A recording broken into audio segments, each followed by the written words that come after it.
Tofauti na mziki, leo tunataka tujue ni kazi zipi ambazo wasanii wanafanya. Aslay, wewe umejiwekeza wapi? Nauza dagaa. Ni dagaa peke yake au kuna vitu vingine? Kama nyanya na vitunguu. Lakini Linux, wewe kazi yako nini?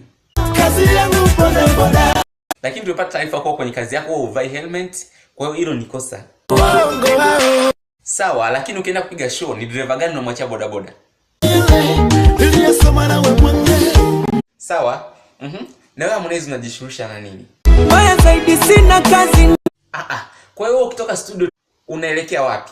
Mabanda ya sinema. Kwenye mabanda ya sinema. Kwa hiyo wewe hujawahi kujaribu chochote? Nishajaribu kudanganya.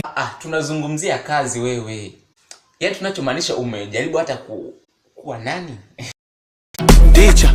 Na wanafunzi walikuwa wanakuitaje? Teacher Konde. Sawa. Lakini eti wewe umewahi kusikia jina gani wakimuita tofauti na hilo wanalosema? Tembo wanefugwa kwa banda. Na ukitoa mtihani kwa wanafunzi, walikuwa wanapata? Wewe sio teacher, Kalime Korosho.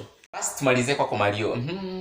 Wewe Da kugumu kweli. Tunajua da kugumu, lakini toka umeanza kufanya muziki una nini wewe? Ya miguu mitatu bajaji. Haya Levan, wewe tofauti na muziki una nini? Next level music. Hapo bado tunazungumzia masuala ya muziki bwana. Tunataka kitu tofauti na muziki. Sijapanga kudanganya. Swala la nyuma na gari mimi bado. Kwa hiyo unauza sambusa, kachori, pamia. Na hivyo vitu unaviuzia wapi? Kwenye genge. Watu wengi hawafahamu sana genge lako. Ikusudi ni kubrand, unanipa shilingi ngapi?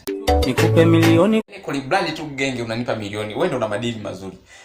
Tutafika sehemu tukae. Tupate moja moto moja baridi. Sawa, twende.